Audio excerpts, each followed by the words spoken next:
Hello, my name's Hector Scott and I'm the Associate Head of Strings at the Royal Conservatoire of Scotland. In this video we're looking at a technique class which examines playing in the higher positions and position changing. When we play in the higher positions, there are some fundamental differences from playing in first position. For instance, in the higher positions, the forearm becomes more vertical than in first position. And upwards of fourth and fifth position, the back of the hand becomes more horizontal. The distance between the fingers gets smaller the higher up that we play. And to a greater or lesser degree, the thumb placement goes under the neck of the violin. As we play higher, your forearm turns as well. And then the last thing actually concerns the bow, because as we play higher up the instrument, the distance of the string is getting shorter. And so the distance that the bow is on the string has to be commensurate to that. So it has to move towards the bridge in a commensurate way. So these are some of the elements that we're actually challenging us when we play higher up on the instrument. And we're going to start to look at some exercise to help us with these elements. To improve our intonation playing in high positions, I like to do scales. And I like to do 1 octave scales in different positions.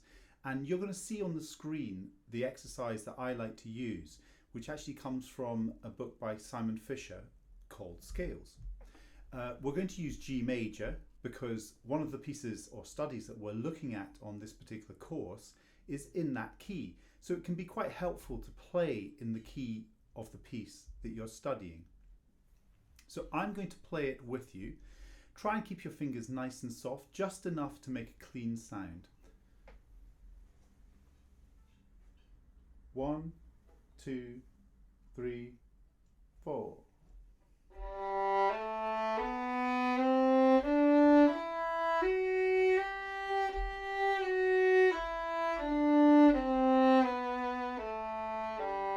Ready, go.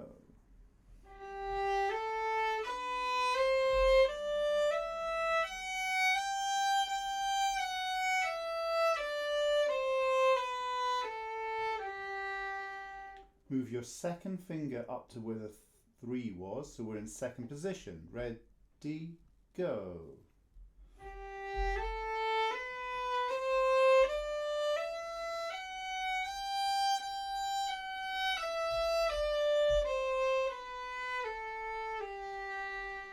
Move your first finger to where the 2 is. You're in third position. Ready, go.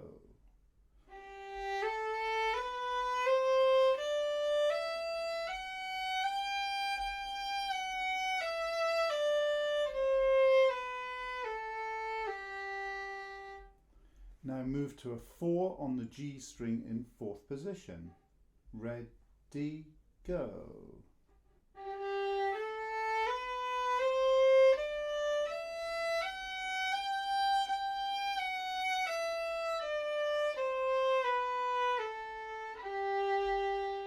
Move your third finger to where that 4 was. Ready, go.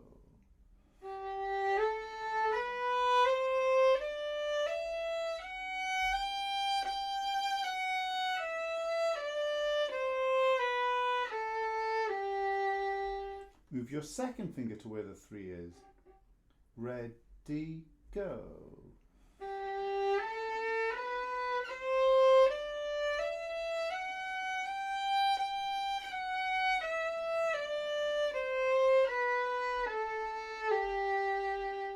Move your first finger to where that 2 was. Ready, go.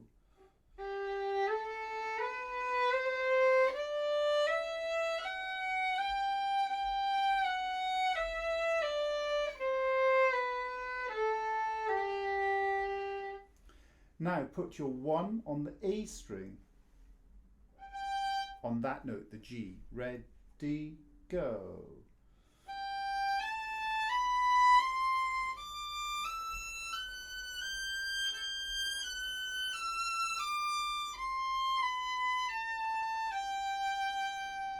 Now find that note on the D string with your fourth finger.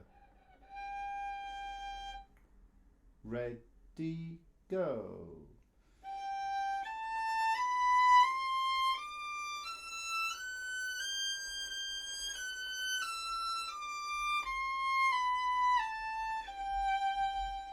Now put your 3 where your 4 is.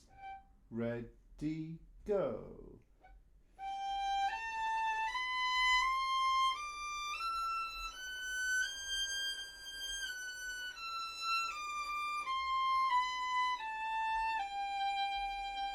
Now put your 2 where the 3 was.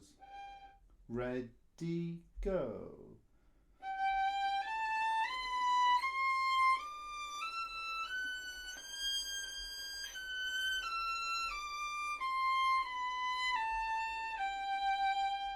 And then finally put your 1 where that 2 is.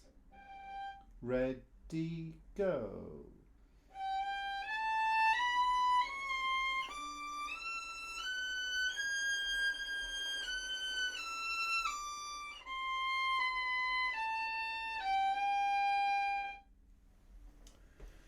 Now, there are 2 things to that. One, we hear the notes, so try and match the pitches of the notes very accurately, regardless of what position you're in. It will also allow you to think about the distances between fingers. Are they steps apart, half steps apart? When you cross strings, how far away is it from 4 to the 1? Is it 2.5 steps? Is it 3 steps? Think about the distances that you're going between the notes. And then lastly, if you find it difficult playing in the really high positions, which I find difficult, but give it a shot because it'll make it feel so much easier when you play in the lower positions, and you will improve your playing in the higher positions by doing it. Good luck. Let's apply what we've just been doing in higher positions to a piece of music. Let's look at a Presto by Haydn, and you'll see the music on the screen. I want you to look at bar number 22. It starts on the A string on a B. Now it stays in position all the way through, so this is the same exercise as we've just been doing with our scales. So let's see if we can play it. It sounds like this: 4, 5, 6.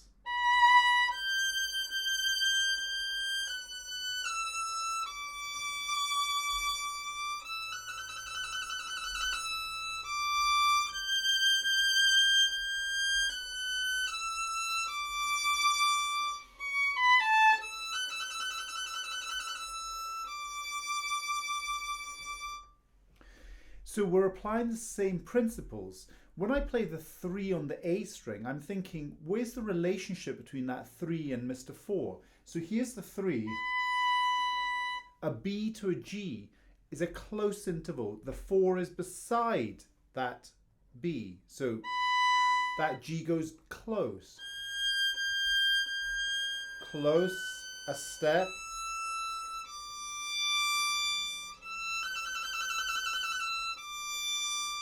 Two steps and a half step.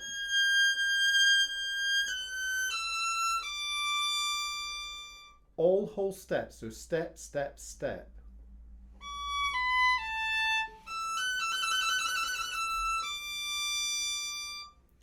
Now look at bar number 77.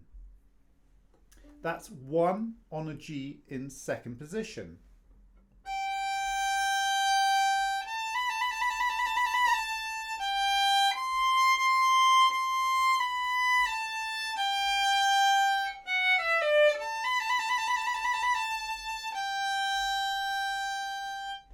So we have the 1, 2, 3. The 2 is a step. Back to the 1. 2 steps and a half.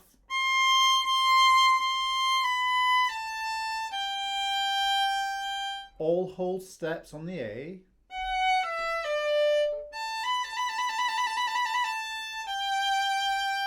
Notice the relationship between the 2 on the A and the 2 on the E string. They're a perfect fifth apart, so your second finger just hops over. So you can see how the scale and the piece begins to relate. have a look at other sections in that piece, and then have a look at our studies that we've been playing, and look at the bits in higher positions and try and learn them. We're going to look at the Sarasate study first, and I just want you to have a look at how that relationship works.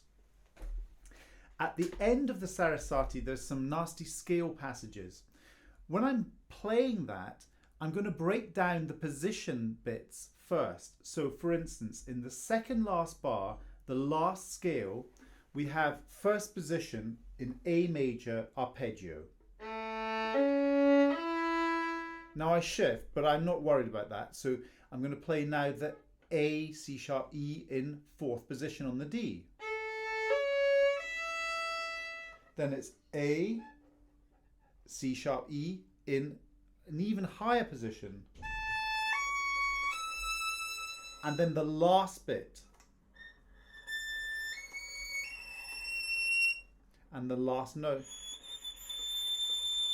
So when I'm playing that, I'm going to look at each of these individual scales first of all. First position,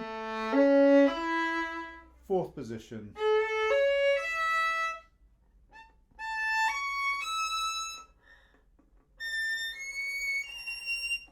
and I want them all to sound the same, just as I wanted all the scales to sound the same. Try practicing that, and then we'll talk about it in our group class.